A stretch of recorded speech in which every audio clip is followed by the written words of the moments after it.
Kita berada di Taman Sentek Pelatuk 5 restoran. Halo guys, assalamualaikum.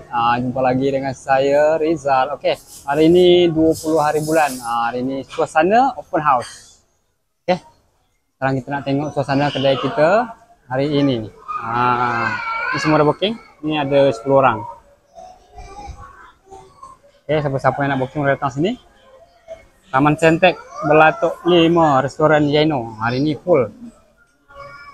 Hari ini ramai booking. Nih. Mem nih. Standby. Oke. Tuh.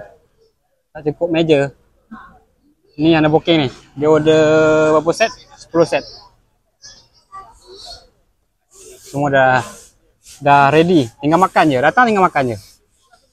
Oke, sebelah sana pun ada. Sampai tak cukup meja, guys. Oke, orang boleh datang sini. Kita berada di Taman Sentek Pelatuk 5 restoran. Tengok ayat belakang tu. YAYNUR. Korang boleh search kat Google, dia akan sampai sini. Tapi hari ini penuh, full table, tengok tak ada meja dah. Oke guys, sate pun ada. Sate pun ada guys.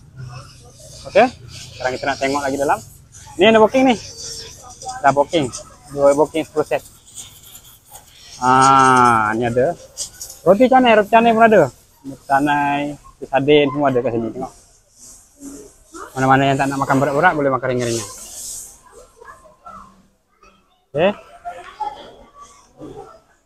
Oke. Ini baru datang, baru duduk.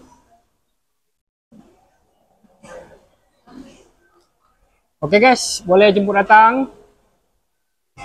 Taman Sentek Pelatuk 5 restoran Jaino. Oke Wak, bye-bye sekali Wak. Sampai Wak. Sampai lu. Aduh. Oke guys, mari. Sedap berbaloi. Itu dia.